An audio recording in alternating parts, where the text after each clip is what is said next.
What's up, everybody? Welcome into Southeastern 14 bets and ball games with Edwards and excuse me, Greeson. We are recording here Friday morning, and let's start as always by telling you about our good friends at Bet Online. They are your top spot for all your live betting action and contest. NHL, NBA, UFC. Bet Online is your number one source for wagering news, odds, trends, and predictions. All the hoops betting action, along with every sport available at your fingertips with both desktop and mobile access at any time. Head to Bet Online today and remember to use our promo code BELIEVE, that's all caps BLEAV, for your 50% welcome bonus on your first deposit. Bet Online, where the game starts. All right, let's jump into Alabama's schedule. What should be a couple of layups at home with Western Kentucky and USF. Then they go to Camp Randall in week 3. Might be a tricky game. We noted the -7.5 line for Alabama early. You know, it was kind of a rough first year for the Badgers under the new regime. I think Bama will win this game, but it'll be a pretty close game. Would you agree on that? Well, I don't think it'll be a close game. Alabama's got too much speed. They've got too many skilled position dudes. I don't know how good Wisconsin's going to be. Wow, man, Luke Fickell. Disappointing last year. You had a whole lot of really good opportunities and a really good. You were the guy everybody wanted to hire. And then you went there, whoo, you best buckle up and make it figure it out. But no, Alabama, 7.5 is that game will be closer to 10 by kickoff. It's kind of like what we talked about. All right, then, so we Georgia and Clemson, and how that's going to work out. I think it's going to be that number will grow exponentially between now and mid-September. Yeah. And then both teams have open dates, both teams being Georgia and Alabama, before they meet at Bryant-Denny, 7:30 p.m. Eastern, ABC, September 28th. So I will say this, and we saw it in Atlanta last year. Since, I believe it was 2007, since Stafford threw that touchdown in overtime to beat Alabama at Bryant-Denny, since then they've played a bunch, and they were all enormous games, and Alabama's won all of them except for the one, the CFP in Indianapolis, when Jameson Williams got hurt, and Mechie was already hurt after, from the SEC game a month prior. Other than that, Georgia's 0-for against Bama. So Alabama's still the boss of Georgia is what I'm trying to say. We'll see if that'll be the case September 28th. Georgia's going to wear them out like a cheap suit. Oh, okay. All right. Well, I'm gonna call it a swing game for now. Jay likes Georgia in that spot. He also likes Bama -7.5 at Wisconsin. All right, at Vandy, we'll skip. South Carolina at home, we'll skip. Those are W's. So, 5-1 is what Jay has. I have 5-0. I'll come back to Georgia. All right, third Saturday in October at Tennessee. Tennessee led in the first half last year. They got the win at Neyland 2 years ago. What do you think about this one? I actually think Tennessee runs all over them. I mean, I think Nico, the quarterback, is a dude, and he showed it in the bowl game. I think Tennessee and Josh Heupel have replenished a whole lot of places. They did not lose as much as Alabama did. And I know Alabama is still going to have layers of talent, but is Alabama ready without Nick Saban to be everybody's Super Bowl like they have been over the last 10 years with Kalen DeBoer in here talking about, hey, let's win, let's process, yada, yada, yada, yada. Because everybody is gonna throw haymakers at Bama. I think Tennessee wins this game, and I think it's a couple score game. I love this play. Wow. All right. And hey, okay, and we talked about how they're going to deal with adversity. That will be adversity. If they've got 2 losses, it's still October, and here comes Missouri, and Missouri is most likely going to be 6-1 or 7-0 coming to T-Town. Missouri, like Ole Miss, has got a very favorable schedule, so that'll be adversity. Home game to Missouri, and also Missouri might be pissed off because it's homecoming for Alabama. I still think Alabama gets this one, but it will not be easy. It won't be easy, but Alabama's got more dudes. I mean, let's not go over the edge on the sky is completely falling on Alabama, because it's not. I mean, they've got 20 NFL guys in that locker room without question. And whether they're from freshmen to juniors to anybody in between, they still have dudes. But the biggest dude left the building, and he was 5'4" Nick Saban.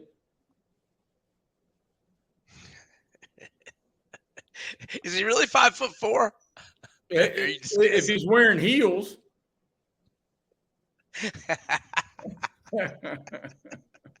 He's a wee fella. I mean, don't get me wrong. He's the GOAT, man.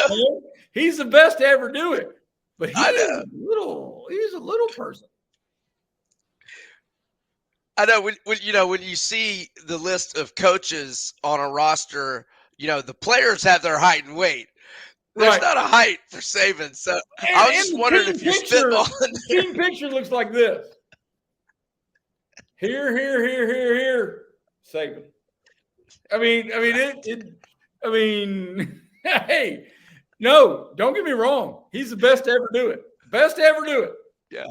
I'm an Auburn grad. But he's a wee. He's a wee guy. He is the GOAT. He's just a wee person. Right. Okay. So Jay has Bama at 6-2 going into the last stretch here. They get 2 weeks off to prepare for going to Baton Rouge. LSU also has an open date, so that's a wash at LSU with Nussmeier taking over. Your thoughts on that one? I doing this in mid-May is, of course, trying to scratch a lottery ticket. I don't know what Nussmeier is going to be.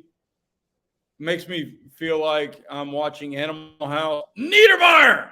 How's it feel to be an independent, Schoenstein? How's it feel to be an asshole, Niedermeyer? I mean, I can quote almost all of the Animal House movie. But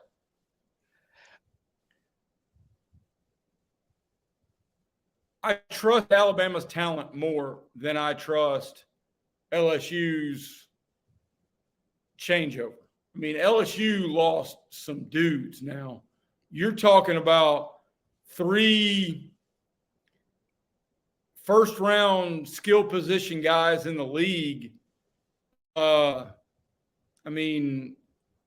granted, this will be closer to Thanksgiving than Labor Day, but if we're going to sit here and pick, I'll take Alabama's talent with Jalen Milroe coming back than I will over Nussmeier. And how do you feel to be an independent, Schoenstein?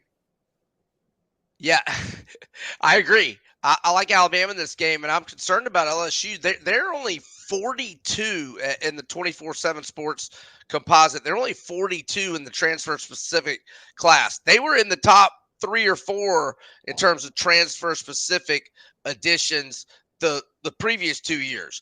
Why are they number 42 now? And we heard Kelly the other day talking about how they're not as much bidding on players. So yeah, that'll be interesting to see. And yes, when Nussmeier's dad was at Florida calling the plays for McElwain, I did call him Needlemeyer often. Well, okay. Now would be a fine time to just tip our visor to LSU and thank them for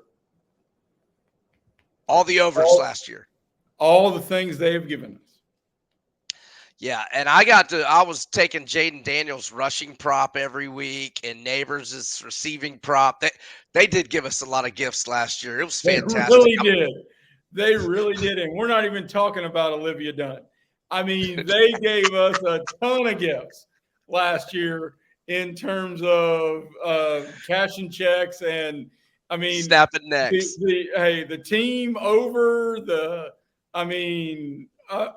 man, oh man, they were an ATM. LSU is ATM. Yes, they were. They really were. All right, so Jay's got it. Bama at 7-2. Mercer's a W at Oklahoma. I'm not sold on Mr. Venables yet. We'll see. We'll see on Jackson Arnold. Sorry. We'll see on Jackson Arnold, the quarterback. But I got to go Bama at Oklahoma. Completely agree with you in terms of talent. And you know what's kind of, if I'm a Boomer Sooner right now, I'm a little perplexed why Dylan Gabriel transferred in and then transferred out. I mean, he clearly saw something that, I mean, I'm not saying 21-year-old kids can make all the decisions in the world, but this is a guy who's going to be QB1 in a very high-profile program, and he said thanks, but no. Yeah, I think he saw that, he was going to have to compete with Jackson Arnold, and he thought Oregon was going to be a better, he saw the numbers that Bo Nix was putting up, and he's like, you know what? Maybe I got a better path to to a CFP there. So, all right, and can we really just take a moment in a deep breath that we're in the world that Bo Nix was the number 12 pick in the NFL draft? Holy bleep. 2.5 years ago, right? If you had said that, I would have said Bo Nix is going to be a great high school football coach at Pelham High in Alabama. And now he is the future for the Denver Broncos. And Sean Payton's tenure rests on his right arm. Yes. No. Yes, because he jettisoned Russell Wilson in what may work out to be the worst NFL trade in history, and sent him packing to bring in Bo Nix. Yeah. We shall see. That'll be interesting. And Peyton is as arrogant and cocky as anybody in football, and he thinks he's we'll see about all that. So Alabama beats Auburn. So Jay has Alabama going 10-2, and that would be an over plus 110. But like we said, this is way early. I don't think you're going to get off this show and go bet Alabama over 9.5 at plus 110, are you? No, in a million years, no. But for conversation purposes. Hey, Alabama still has a world of talent, and they're going to.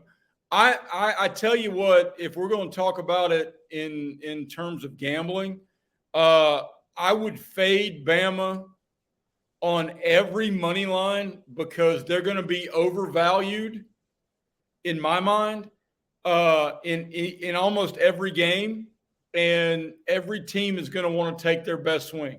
Do I think they beat Missouri? Yes. Do I think Missouri keeps it close? Yes. I mean, you look around in a whole lot of these games, with the exception of Wisconsin, who is not going to be able to run with Bama. You look at those first two games that you talked about, Western Kentucky and the other beatdown. I don't see those being the 52-point wins that they used to be. I think Oklahoma keeps it close, but I think Alabama wins because they got more talent. And I actually think Jalen Milroe, there are a lot of people sleeping on Jalen Milroe in terms of the Heisman conversation, in my opinion. Yeah, I mean, after he had that total dud against Texas, he was fantastic. Obviously, sat out the USF game, but he was fantastic the rest of the way. And the I don't really throw he made in Auburn is historic.